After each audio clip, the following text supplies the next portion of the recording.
The craters and mountains of our moon bear the names of giants of science, figures like Archimedes, Kepler, and Copernicus.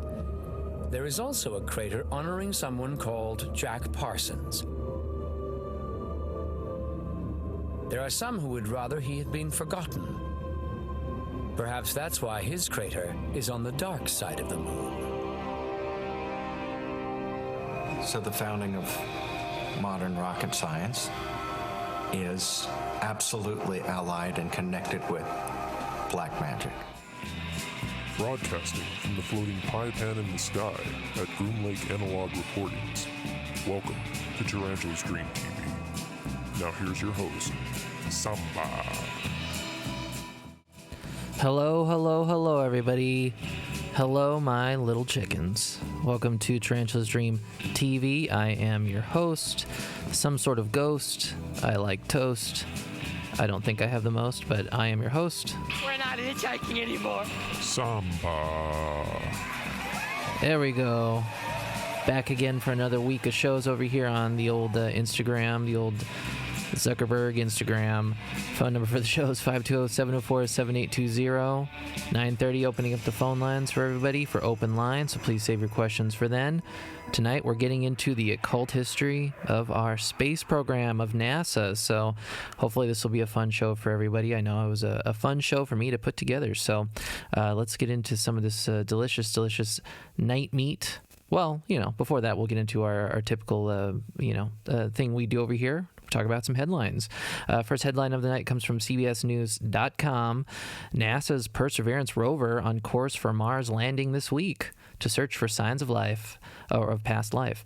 A week after two space probes from China and the United Arab Emirates slipped into orbit around Mars, NASA's $2.4 billion Perseverance rover, by far the most complex and ambitious of the three, will plunge into the red planet's atmosphere Thursday for an automated white-knuckle landing.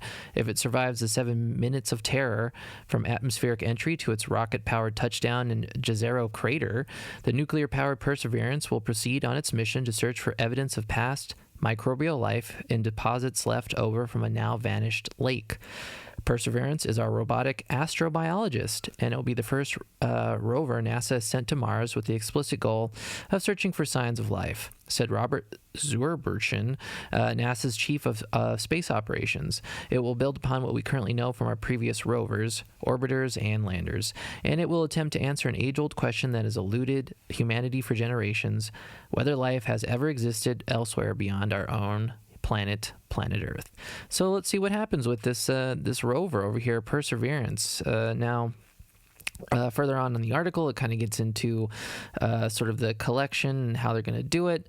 But ultimately, they'll be collecting, this Perseverance rover will be collecting different samples that it finds interesting, kind of putting them into this sealed tube, and then it's going to be transferred to Earth on a different rover sometime in the decade. So we probably won't be hearing anything about what Perseverance has found or what it thinks it's found anytime soon, assuming that it gets through the what they call the 7 minutes of terror. So hopefully it makes it through, and maybe we can see what's going on with Mars. I mean, in conspiracy circles, there's been a lot of conspiracies on what's going on with Mars, that it was the site of a human-like civilization sometime in the distant past.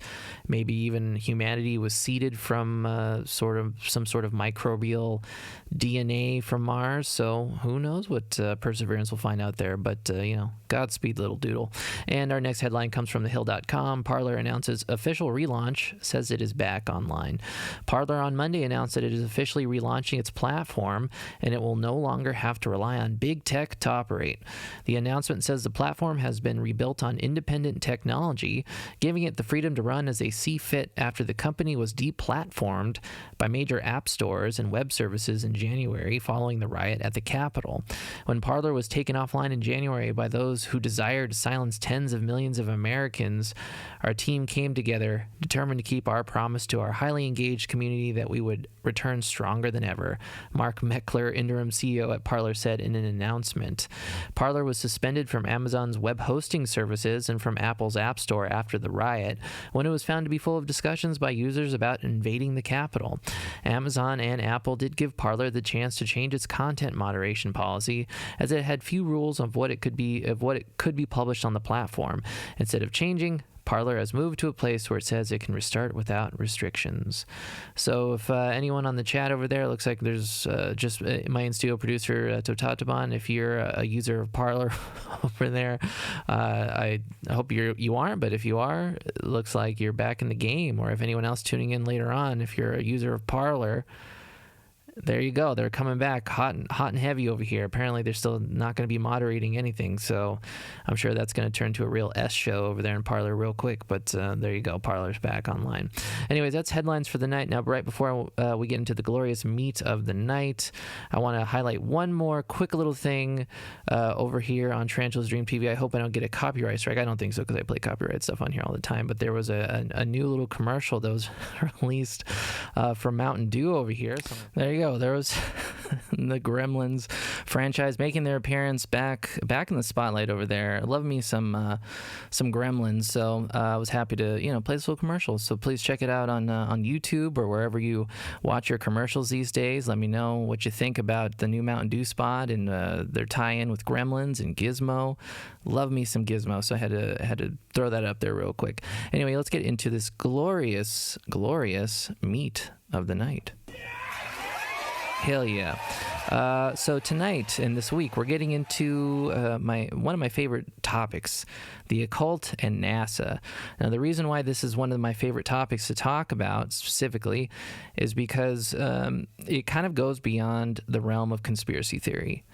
The occult tie-ins, the occult history of NASA is pretty, I wouldn't say it's well known, but it's fairly factual. There's some leeway in some of the stories that have been told and kind of made the rounds in conspiracy circles in regards to the occult underlying foundation of NASA, but ultimately it is a lot of this is a true story. So it's a very interesting thing to talk about because like I said, it goes beyond the realm of conspiracy theory. Now, the first thing I want to get into is some of the beginnings of NASA. Now, this is from wikipedia.org. Excuse me. NASA is an independent agency of the U.S. federal government responsible for the civilian space program, as well as aeronautics and space research. NASA was established in 1958, succeeding the National Advisory Committee for Aeronautics, or NACA. The new agency was to have a distinctly civilian orientation, encouraging peaceful applications in space science.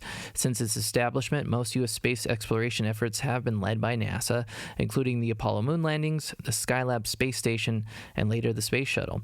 NASA is supporting the International Space Station and is overseeing the development of the Orion spacecraft, the Space Launch System, and commercial crew vehicles.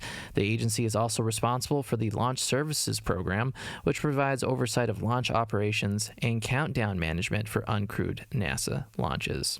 Now, NASA was born out of the National Advisory Committee for Aeronautics, or NACA.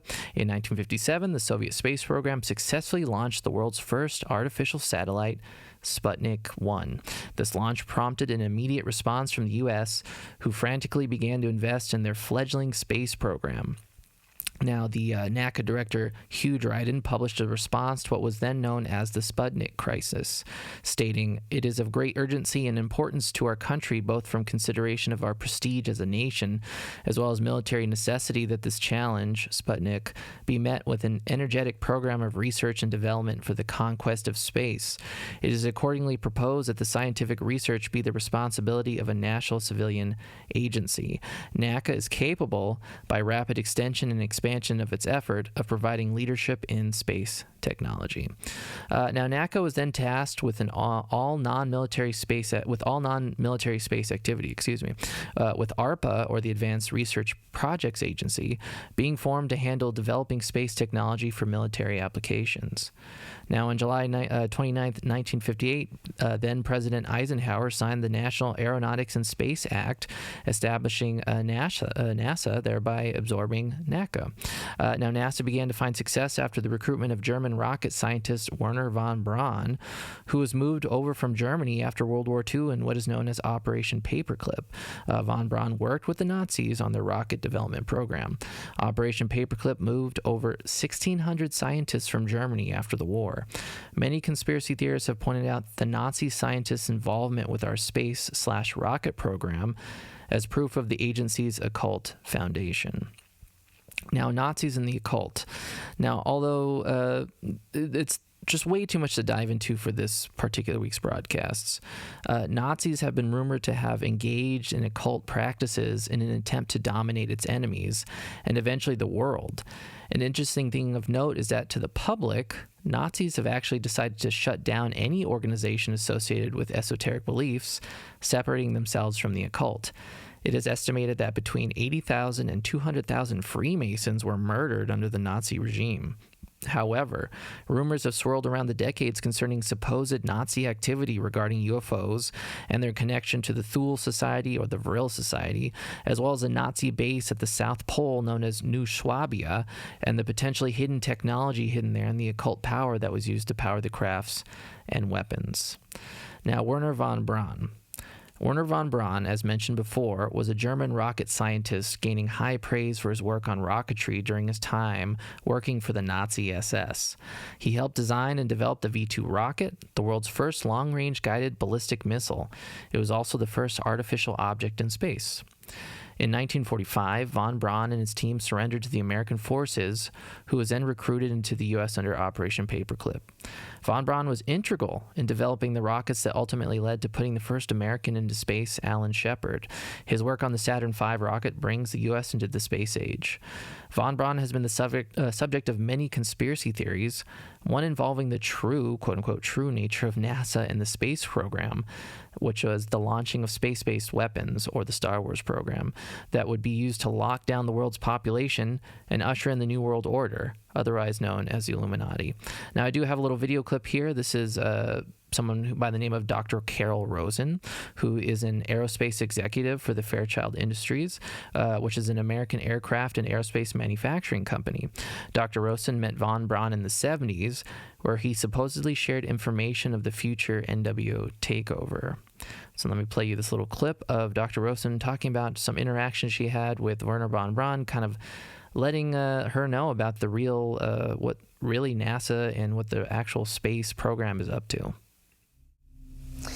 Von Braun's purpose in life during the last years of his life, his dying years, was to educate the public and decision makers about space-based weapons.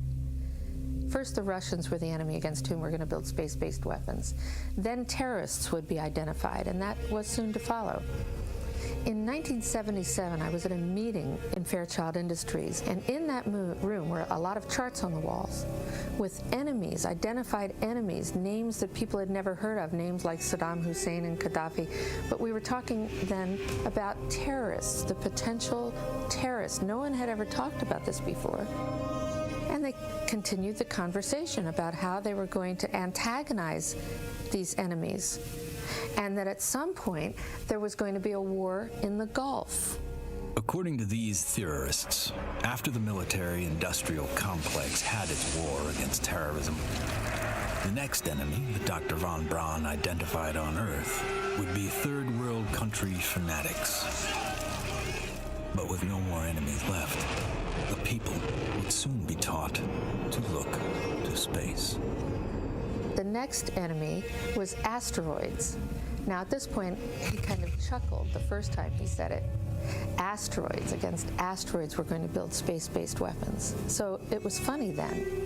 And the funniest one of all was against what he called aliens, extraterrestrials. That would be the final card. And over and over and over, during the 4 years that I knew him and was giving his speeches for him, he would bring up that last card. And remember, Carol, all of it is a lie. There you go. There's Dr. Carol Rosen talking about her interactions with Werner von Braun back in the 70s, sort of near his death, kind of revealing what really NASA was up to, what the space program was up to. Apparently, it was an all a ruse to put satellites in the air, the Star Wars program, in an effort to kind of scare the populace into submission and therefore the NWO takeover.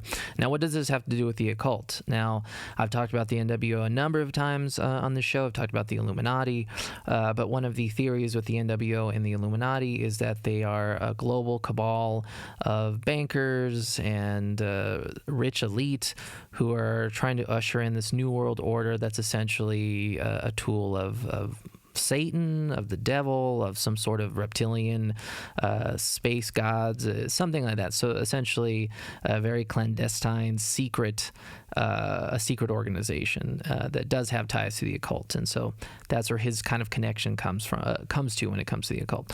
Now, apparently von Braun was also rumored to have been present during the 1947 Roswell crash. Now, this is from an article from the biblioteca.pleiades.com, or the Pleiades Library. And I've read from their website a number of times. Excuse me. Mostly because it's kind of a really big and fairly well-known kind of conspiracy website. They tend to have just a ton of different articles. I mean, it really is like a library, essentially, of kind of like conspiracy articles. So I've referenced them many a time when it comes to some of these more conspiracy-driven theories. Now, this article from the bibliotecapleiades.com is written by Clark C. McClellan, who's formerly of the Space Shuttle Fleet of Cape Canaveral, so someone with a little space credentials over here. Now, he said, during the periodic MFA, or the Manned Flight Awareness meetings that were held at Cocoa Beach, I was able to talk freely and briefly with such scientists, particularly Dr. von Braun. On one such occasion, he and I had taken a break and stepped out of the Cocoa Beach Ramada Inn into the back patio. I admitted that I was aware that he and his German scientific team were located not too far from the crash site at the time.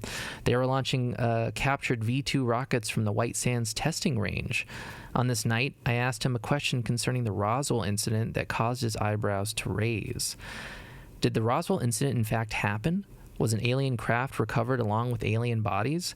Did you have a chance to go to the crash site? Dr. von Braun was a cigarette smoker, and he lit one up. He thought for a second, then proceeded to talk freely about his inspection of the crashed craft. He trusted me to hear such astonishing events because I vowed not to report it to newspapers, magazines, television, etc. I never broke that vow. Since he is deceased and the incident happened over 50 years ago, I am now disclosing what I heard. I have a right to speak about anything, even things that, according to certain agencies, do not exist. Dr. von Braun explained that he and his unnamed, for now, associates had been taken to the crash site after most of the military were pulled back. They did a quick analysis of what they found. He told me the craft did not appear to be made of metal as we know metal on Earth. He said it seemed to be created from something biological, like skin. I was lost as to what he indicated, other than thinking perhaps the craft was alive. The recovered bodies were temporarily being kept in a nearby medical tent. They were small, very frail, and had large heads. Their eyes were large. The skin was grayish and reptilian in texture. He said it looked similar to the skin texture of rattlesnakes he'd seen several times at White Sands. His inspection of the debris had even him puzzled. Very thin, aluminum-colored, like silvery chewing gum wrappers, very light and extremely strong. The interior of the craft was nearly bare of equipment, as if the creatures and the craft were part of a single unit. That's when I became lost in the moment. We returned to the awards ceremony in which he participated, later bidding farewell. I went home with my head spinning from all I had heard. Keeping this quiet for many years was very difficult, especially with the temptations of having many friends and associates who believe in UFOs, ETs, etc. I never released this amazing data to the public until now. Now, that was this dude, Clark C. McClellan, apparently formerly part of the Space Shuttle Fleet at Cape Canaveral, saying that Werner von Braun had some interesting stories to tell about secret kind of happenings that were kept away from the public, specifically kind of confirming the 1947 Roswell crash really was some sort of UFO. What it was, we don't know, but it's very interesting, this story. I mean, apparently the the ship was not really metal. It was almost like seemingly like fleshy, like made of flesh. But I have heard many times that the ship and the UFOs connected were sort of, it's almost as if the ship themselves don't really have any controls to them, don't really have any what you would consider any way to control the ship. It's as if the entities that control these ships are able to do it mentally, or they're kind of connected through biological means. It's a very interesting theory. So I whether you believe the story or not, I still find it very interesting. Now, von Braun also conducted many hours of phone conversations with another occult link to the emerging space program, Jack Parsons, which is what we're going to get into in just a second. I want to check the chat over here and see what's popping off. Eggs and Eyes, hello there again. Trial and Error Collective, hello there, Trial and Error Collective. And Dog Breath Uncensored, hello, Dog Breath. Anunnaki, yes, the Anunnaki, the famed Anunnaki that potentially are our extraterrestrial sort of landlords, our extraterrestrial forefathers.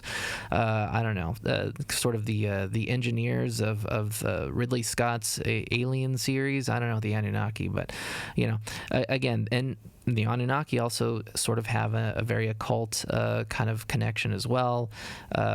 Especially now with sort of Tom DeLonge and his beliefs, and him kind of spreading these ideas of maybe these the phenomena, as he dubs it, is essentially connected to the occult in ways that even the governments don't quite understand at this point. So I guess we'll have to wait and see what kind of connection emerges, if a connection emerges. So it is just about the bottom of the hour. I do want to take a little break over here to kind of rest my voice. On last Wednesday, I played a What You Thinking About with Spumoni. We had a great call from our friend Pizza Pie, so I'm going to replay that clip for today. But on Wednesday, we're going to have a new video with a new question and a new video from our good friend Spumoni. So if you didn't catch this on Wednesday, here you go. This is Spumoni answering a question from a viewer, Pizza Pie.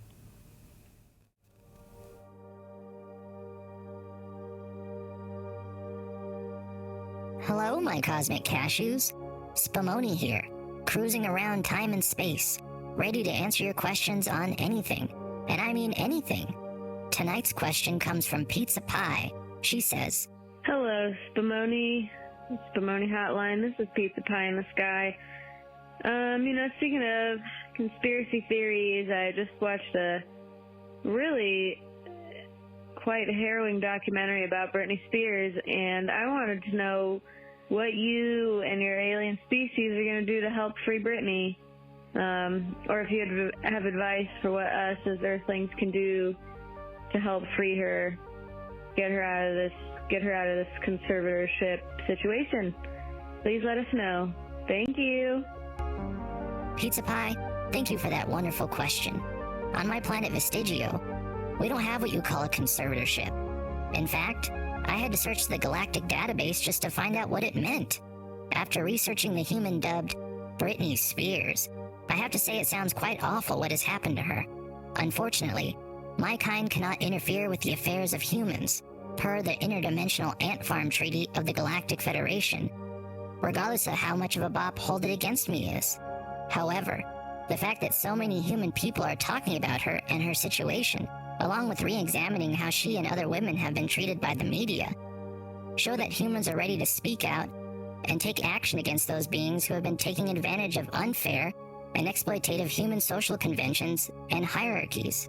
In other words, keep talking about Britney and others who need help.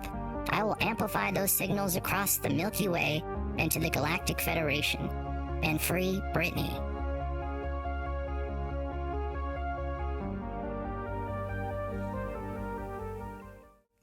There you go. That was What You're Thinking About with Spumoni, answering a question from our listener, a viewer, Pizza Pie over there, talking about the Free Britney movement. So yeah, if you have any questions from our good friend Spumoni, please give him a call. Give him a call on his hotline, 415-857-1154. The phone numbers are open for Spumoni. It's also posted in a shared story over on my Instagram if you want to get the number later on. But please give Spumoni a call, and he'll answer your question as good as he can do. Anyways, it's the bottom of the hour over here on Tarantula's Dream TV, and Again, it is open lines. Phone number for the show, 520-704-7820. If you'd like to call in and ask old Samba over here a question, old Samba. There we go. Anything you want. If you want to talk about the occult history of NASA, of the space program, of Werner von Braun, if you want to talk about Gizmo and his love for Mountain Dew, whatever you want to talk about. You want to talk about the Anunnaki, dog breath, if you want to talk about Anunnaki, whatever you want to talk about, phone number is open, 520-704-7820. So let's get back into the occult history of the space program. Now, last I left off, we were going to get into Jack Parsons. Now, John Whiteside Parsons, born Marvel Parsons, was born in October of 1914. Jack was born to wealthy parents who separated soon after he was born due to his father's adultery. His father was forbidden from having any further contact with Jack, and this is something that would really weigh heavily on the young Jack Parsons, would really weigh heavily on his soul. Now, it does look like I have a phone call over here. Tarantula's Dream TV. Caller, you are on the air.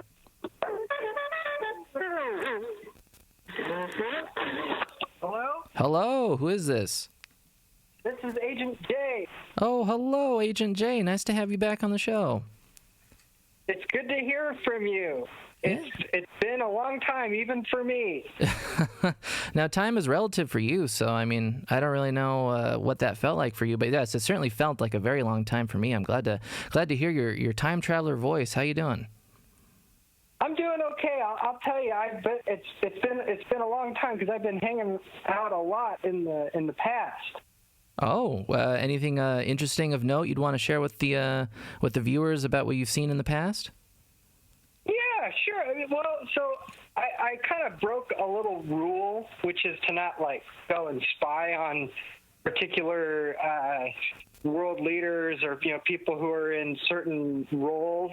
Sure. That affect a lot of people, Mm-hmm. You're not really supposed to go back and, watch them as kids, but I couldn't help myself, So I went back and I was like, what was Mark Zuckerberg like when he was, a little kid, Uh-huh. What was little Mark Zuckerberg like? You know what I mean? Sure. You ever wonder about that? I mean, I tend to go just as far back as I guess what the social network has taught us about the young Mark Zuckerberg. I haven't gone any farther than that, but let us know about his childhood. Yes, Stanford and all that, or whatever. I don't really care about all that stuff. I wanted to know what was little 5-year-old Mark Zuckerberg like. Little plump Mark Zuckerberg sitting around in kindergarten or whatever. He's kind of a slow kid. Sure. He's kind of awkward, but it was interesting. I was watching him. He'd hang out with all the other kids are hanging out, and he was kind of just watching. And he was awkward. What can I say? He was very awkward. Mm-hmm. But I was curious. I went up to him and I asked, what do you want to be when you grow up? And he looked up at me, and you know what he said? What did he say? He said, I want to be a necessary evil. Oh, that little chubby little boy, that chubby little bean, he already knew what he was meant to be, and look at him now. I mean, he's not quite as chubby anymore, but he still looks very awkward. He's still a very awkward person, and he did grow up to be quite the necessary evil, I suppose. I mean, I'm on one of his platforms right now, so I can't really badmouth him too much. I mean, he's almost like a boss to me at this point, but there you go. I mean, wow. I mean, how did that feel to see the little bean Mark Zuckerberg kind of let you know what his future was going to look like? It scared the shit out of me. There you go. French. No, that's fine. French is allowed here on the show. That's totally fine. Well, any other time travel stories you want to share with us? Anything for the future that you've seen? Well, I haven't looked, but I can tell you what. I'll give you a call maybe next. Well, when you broadcast again? Later this week, your time? Yeah, 2 days my time. That'll be the next opportunity to share any stories or any future predictions, or let us know of any incoming disasters, or give me some tips on the stock market over here, whatever you want to do. Sure. Well, I'll go take a look, and I'll talk to you in a couple of minutes, my time. But yeah, we'll do it. We'll hook up, and we'll see what we can find. All right. Well, thanks for calling the show again. I'm sure all the listeners missed hearing your voice, Agent J. So thanks for coming back to us. See you soon. See you soon.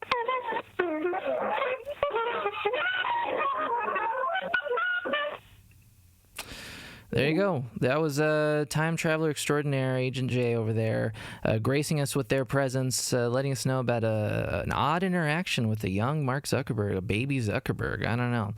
Personally, for me, I would never want to go back and see what Zuckerberg's up to. Like, as a child, I don't know. It just seems not worth my time as if I was a time traveler. I don't know, but whatever. Agent J, thanks for doing the Lord's work over there with time travel. Anyway, so let's get back over here to some Jack Parsons stuff over here, because he was a very interesting character, this Jack Parsons over here. Now, last I left off, his dad had left the family, had a lot of affairs, was kind of excommunicated from the Parson household. Now, growing up on what was known as Millionaire's Mile in Pasadena, Jack was bullied heavily in school and did poorly, with some attributing it to his undiagnosed dyslexia. It was here at Washington Junior High School where he met Edward Foreman, who defended him against bullies and shared his interest in rocketry. The two began amateur rocket experiments together in the nearby Arroyo Seco Canyon area, as well as Parsons' backyard. These experiments started small, using glue as a binding agent for stability, eventually moving to aluminum foil to make the gunpowder easier to cast. Now, at the age of 13, Parsons also began to explore the occult, including performing an invocation ritual to invoke the devil.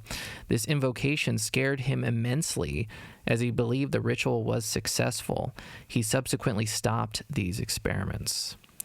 Now, while employed at Hercules Powder Company, where he learned a great deal about explosives and their usefulness in future rocket experiments, Parsons and Foreman met William Boya and Frank Molina, who would go on to form the Galset Rocket Research Group, and were, oddly enough, also called the Suicide Squad, famous for their destructive failed rocket experiments, using specialist equipment from Caltech to conduct their rocket research.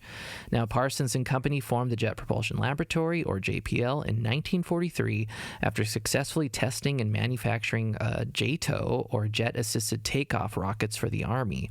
JPL is a federally funded and research and development and NASA Field Center in Pasadena. JPL is currently owned by NASA and managed by Caltech. The laboratory's primary function is the construction and operation and of planetary robotic spacecraft, although it also conducts Earth orbit and astronomy missions. It is also responsible for operating NASA's Deep Space Network. Parsons was asked to leave JPL, due in part to his unsafe scientific practices, but also largely due to his increasingly public and serious occult practices. So that's a little background on our good buddy over here, Jack Parsons. It's a little background on JPL, which in the scientific world, or sort of maybe even conspiracy circles, JPL is rumored to, instead of standing for Jet Propulsion Laboratory, it's maybe an acronym for Jack Parsons Laboratory. A little spooky. He has a lot of a pull over there at JPL. But anyway, let's continue. Now, this is from an article from Hazlitt.net. Parsons was a complicated individual. He signed a document stating that he was the Antichrist. He dedicated his spiritual life to summoning the whore of Babylon, the lustful, beast-riding divinity prophesied in the book of Revelation, in order that she could claim dominion over the entire world.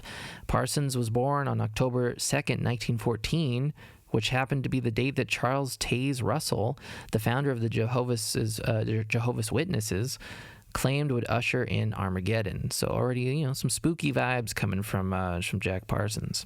Now, in 1939, Parsons became acquainted with the works of Aleister Crowley, and along with them, Thelemic, Crowley's occult philosophy. Now, I feel like, probably most people in the chat would probably recognize the name Aleister Crowley, but he was at one point known as the most wickedest man in the world. He was the founder of Thelemic. He was a very kind of well-to-do dude who kind of used his wealth to kind of commit murder, essentially. I mean, he didn't actually kill anybody, but he kind of flouted social norms. He liked to provoke. He was kind of the magic community's, the occult community's original troll. I don't know, Aleister Crowley. Look him up. We'll get into him maybe on a different show, but he does factor in very heavily in the NASA story. Now, that year, 1939, Parsons and his then wife Helen came into contact with the Agape Lodge, the Los Angeles home base for the OTO, or the Ordo Templi Orientis, an occult initiatory organization formerly modeled after Freemasonry, but adopted Thelema as its primary religious principle after Crowley took over.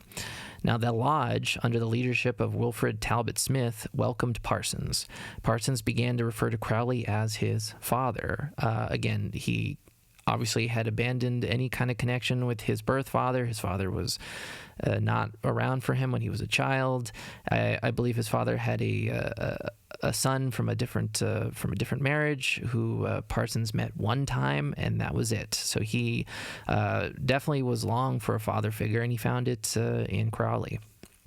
Now, during earlier rocket tests, Parsons would chant Crowley's Hymn to Pan before tests, claiming it would bring the experiments good fortune. This initially did not bother the rest of the squad. Now, his wife Helen left him for Wilfred Smith after it was discovered that Parsons had been having an affair with her younger sister Sarah. The four remained friends after the switch, so there was a little bit of a sort of like a wife swap kind of deal, kind of a swinger situation going on in the household over here. But yes, so Parsons kind of switched it up for Helen's younger sister, and she decided to go for the kind of the leader of the house at the time, Wilfred Smith. But apparently they stayed friends, so it was sort of it wasn't a very acrimonious situation. Now, Parsons and company moved into a large mansion with a number of other Thelemites where they performed blood rituals with on-site livestock, as well as ritualistic sex orgies. Later on, he would be able to buy the lease to the mansion from money made from selling JPL stock after his dismissal, christening the mansion the Parsonage. So from here on out, when I'm mentioning the Parsonage, that is the large mansion that they all kind of lived in that he had purchased. Now, his occult life and professional life began to blur around this time, with Parsons becoming increasingly open about his private life, including showing up to work hungover and sleep-deprived after long nights conducting rituals. The parsonage was frequently under scrutiny from local police as well as the FBI. The mansion was investigated after a 16-year-old boy said he was raped at the mansion, along with reports of large sexual orgies and a naked pregnant woman jumping through fire.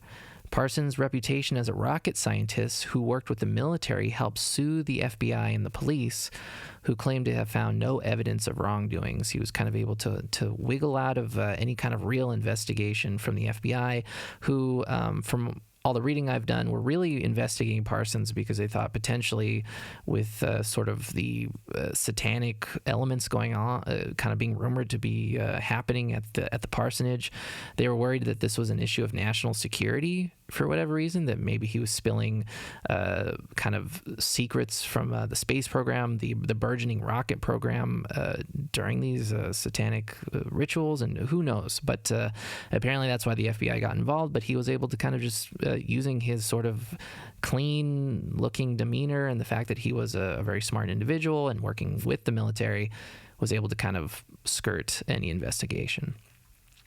Now, Parsons became acting head of the Agape Lodge after Crowley conducted an analysis of Wilfred Smith's star chart. Now, Crowley's analysis led him to claim that Smith was a reincarnated god and needed to be removed as head of the lodge. So at this point, Parsons had kind of instilled himself as the new head of this Agape Lounge, and Smith was out because Crowley, I think, was feeling a little threatened after doing a star chart reading that kind of made it seem like Smith was some sort of reincarnated god, with Smith kind of arguing that Crowley was kind of doing his boy a favor by saying this and kind of helping get him installed as the new head of the OTO at the lodge. Now, this is also from that same Hazlitt.net article. Rumors began to circulate about the ungodly activities occurring at his large house on Pasadena's Millionaires Row. His home became a focus for both devotees of the occult and Los Angeles science fiction enthusiasts. His well-heeled neighbors were not happy when he began renting out rooms to undesirables, quote-unquote, such as bohemians, artists, or anarchists. Parsons had placed an advert in the local paper's Rooms to Let section, which advised that prospective tenants must not believe in God.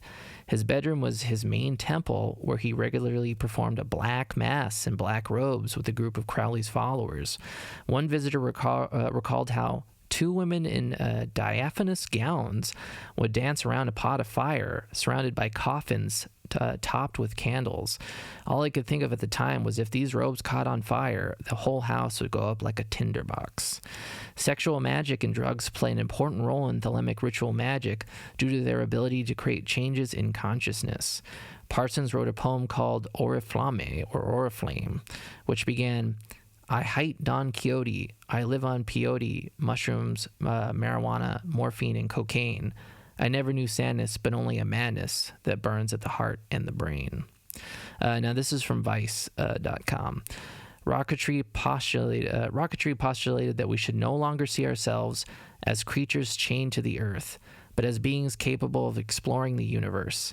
Similarly, magic suggested that were unseen metaphysical worlds that existed and could be explored with the right knowledge. Both were rebellions against the very limits of human existence. In striving for one, he could not help but strive for the other. It has seemed to me that if I had the genius to found the jet propulsion field in the U.S. and found a multi-million-dollar corporation and a world-renowned research laboratory, then I should also be able to apply this genius in the magical field, he wrote in a letter to a fellow OTO member. He was shooting for the moon. Now, Parsons opened up the free rooms in his house for non-OTO members. Now, like I said before, a lot of these rooms are rented out by just kind of a revolving door of what they say are bohemians, quote-unquote anarchists, poets. But some of these rooms were even rented out to other scientists, and some of these scientists were involved in what was known as the Manhattan Project, which was the project that kind of birthed the atomic bomb, atomic weapons. So yes, this house, I guess maybe the FBI kind of had something when they were a little worried that maybe some kind of national security secrets were going on over here. Now, before I continue with Jack Parsons over here, I'm going to get a little drink of water, but one thing I wanted to highlight over here is my water bottle. It disappears. I have a magic water bottle over here. Look at that. You're about to see some freaking magic going on over here. So this is a new space-themed water bottle. It holds all the stars in the galaxy in it. I drink the stars now, and so I'm going to take a little sip of the stars real quick. There you go. So if you want any of this star-themed water over here, please send me a comment, send me a DM, give me a call over here, 520-704-7820, and I'll send you a bottle of the free star water I got over here. It's keeping me hydrated. It's keeping my voice nice and clean over here. But anyways, let's get back into Jack Parsons and the occult over here. Now, another interesting connection with Jack Parsons is he actually has a nice little relationship history with Scientology founder L. Ron Hubbard. Now, this is from Wired.com. In 1945, science fiction writer and later the founder of Scientology, L. Ron Hubbard, moved into the Pasadena Lodge, moved into the parsonage. Now, Sarah took an interest in Hubbard, Sarah being Parsons' wife at the time, which made Parsons jealous. He developed a deeper interest in witchcraft and the darker side of magic, becoming fascinated by poltergeists and ghostly apparitions. Now, initially, Parsons was quite fond of Hubbard. In a letter to Crowley, Parsons spoke of Hubbard fondly.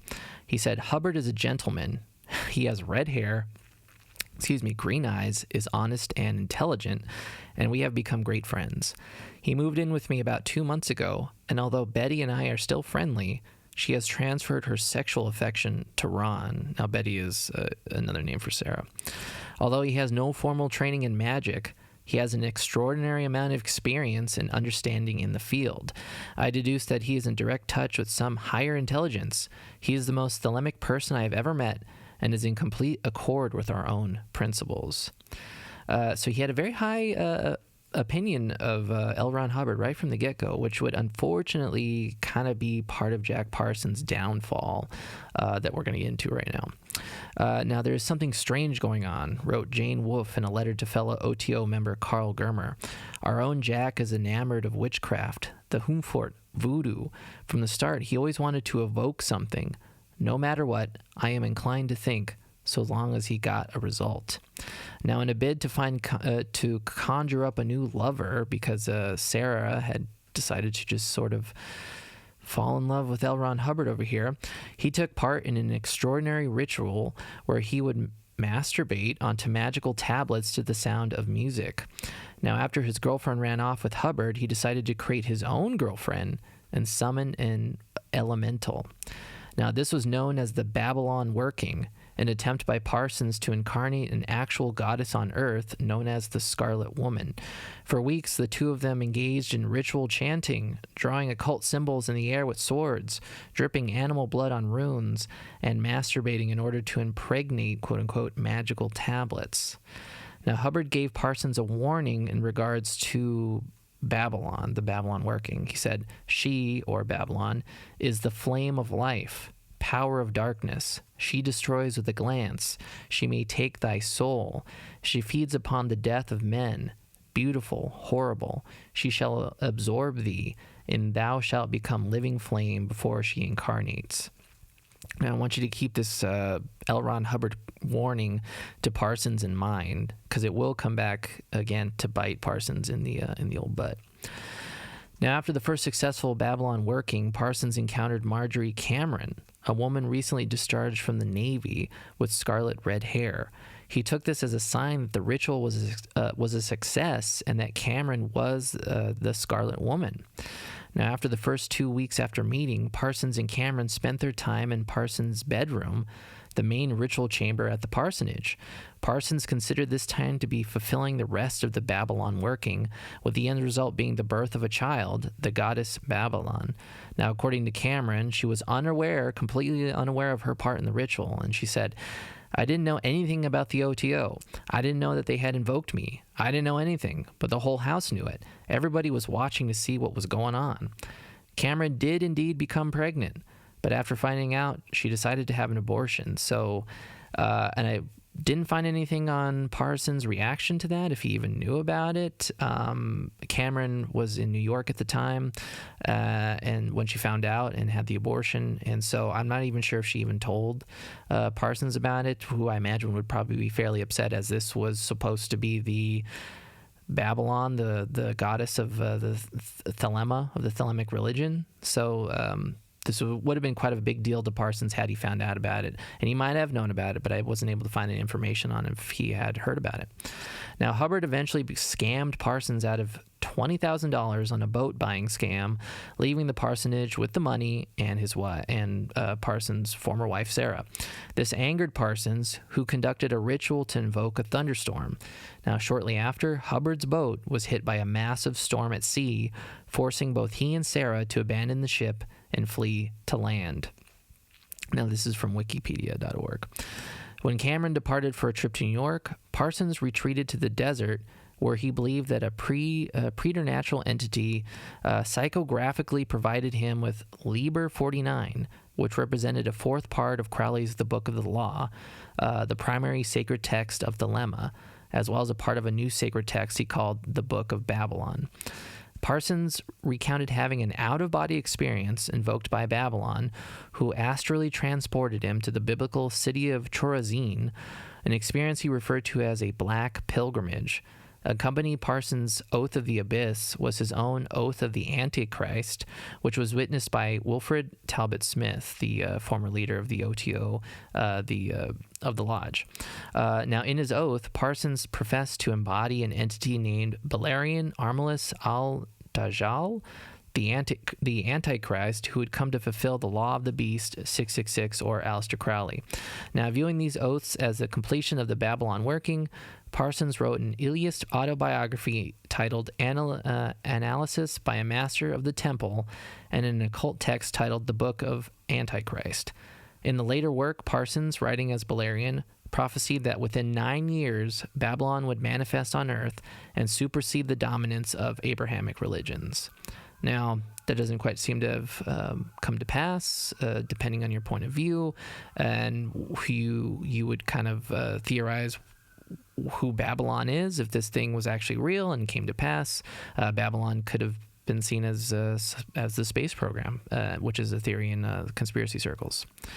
Now, after the financial loss from Hubbard and the emotional toll, Parsons sold the parsonage He married Cameron and bounced around various jobs, eventually settling on Burmite Powder Company, constructing explosives for film sets.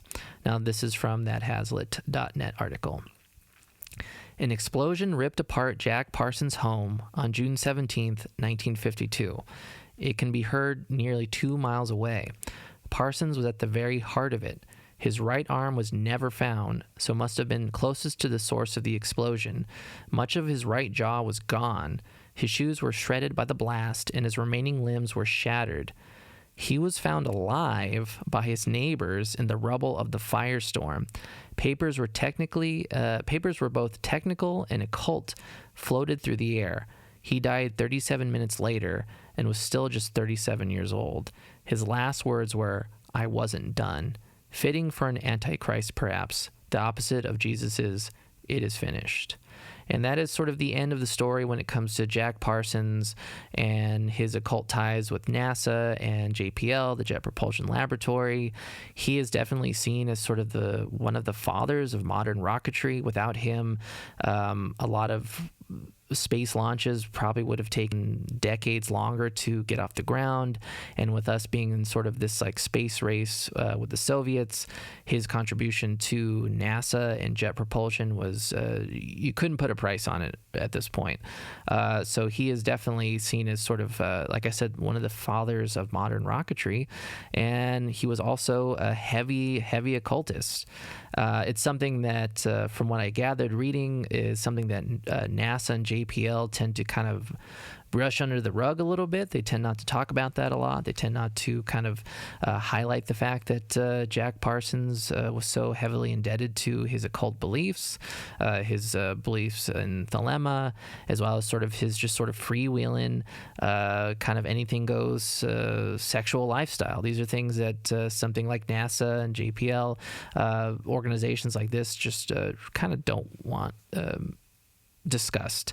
Kind of in the same way that Werner von Braun was pulled from Nazi Germany and worked for the United States. Now, I didn't really get into it because it was sort of, it doesn't really quite have to do with the occult, but the sort of Werner von Braun's history is sort of also kind of a little cloudy, a little shady. He's always he's always been in the camp that his involvement with Nazism and working for the Nazis was purely based on the fact that he was, he was German. He was born in Germany. If he didn't work with the Nazis, he wouldn't have been able to do any of the things scientifically that he wanted to do, that he wasn't involved in any way with concentration camps, with any sort of violence towards any of the millions of people who died during the Holocaust, nothing like that. He was purely science-based, but that's also kind of up in the air. Sort of his history with Nazism is kind of sort of very cloudy. So that's also something that NASA and the like kind of don't like to discuss as well. So there is definitely a lot of secrecy going on with NASA and sort of its beginnings, its foundations, and especially with the occult and with Jack Parsons over here. So unfortunately, there you go. That is Jack Parsons, some of the more foundational aspects of NASA and JPL.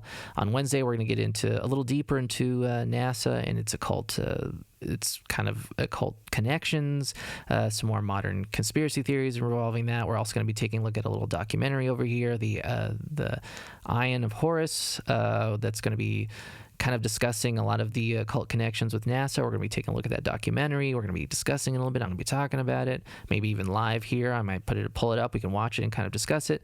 But that is the show for this evening. Now I want to check the chat real quick before we get off the air over here. Eggs and Eyes, that's the tightest name. Wow. Yes, Jack Parsons, Marvel Parsons. Yeah, I don't know.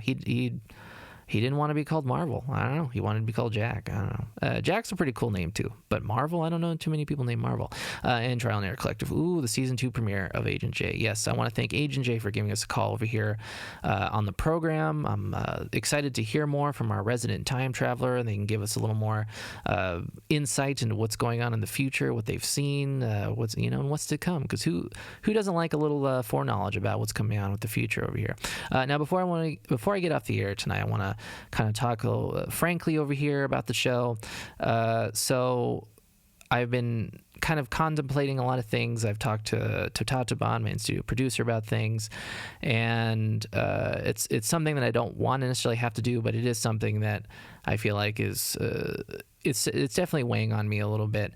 But this program is just something I enjoy doing. It's something I like to do and share with people. I like to discuss these things. I'm a big fan of the paranormal and UFOs, and so this is a program and a project I started almost a little under a year ago or whatever to kind of share these things. And I did it also because in the time of COVID, we all need a little outlet to kind of express ourselves, especially if we're not able to really see people and do a lot of stuff out in public. And that's what this show got started. Now, at the time, I had a lot more free time. I wasn't really working actively. And so doing 2 shows a week was easier to do. It was just something that I could do whenever I really wanted to, and I just chose to do it twice a week. Initially, the show was I had an idea to do a show for 2 hours, 2 hours twice a week. So 2 hours Monday, 2 hours Wednesday. So I had a much bigger ambition for the show initially, and it's kind of morphed into what it is now: 1 hour twice a week, Mondays and Wednesdays. But unfortunately, now that life is kind of kicking itself back into gear over here, I'm working full time again. I just don't have quite the time I wanted to be able to dedicate to Tarantula's Dream TV in the way that I used to. So tonight, as of right now, I think will be the last broadcast for our Monday night programs over here on Instagram. The Wednesday program will still exist. It'll still be the same time, 9 to 10 p.m. over on Instagram, potentially maybe even a little longer, depending on how I feel. But it looks like just time is just not on my side over here. I wish I had a time machine like Agent J over here, but I don't. So unfortunately, tonight will be the last Monday broadcast for a little while. I'll still be broadcasting on Wednesdays live here on Instagram, 9 to 10 p.m., maybe a little longer, depending on how it goes. And I still have the radio show, Tarantula's Dream Radio, over on 99.1 FM Downtown Radio, if you want to check that out as well. But as of now, that's what it is. So not particularly great news, but show's not going anywhere, just kind of getting pared down a little bit. So I hope everyone tunes in on Wednesdays. We're still going to have our What You Thinking About with Spumoni. I'm still going to be producing some video content as well, so Tarantula's Dream TV won't be going anywhere. It's just maybe getting a little slimlined. Anyways, that is the end of the show for tonight. I want to thank everyone for tuning in. I'll be back on Wednesday. We're talking about more occult history of NASA and the space program. It's going to get juicy. Trial and Error Collective, I thought you were about to cancel it, and I was going to freak. Well, Trial and Error Collective, thank you for tuning in. I'm glad that, that I didn't freak you out, but I'm glad that you're stuck around and you enjoy the program. And I'm hoping everyone else who tunes in is enjoying the program as well. I'll be back on Wednesday, so please stick around. Please social distance, wear a mask if you can, and remember, it is a weird, weird world. Take care.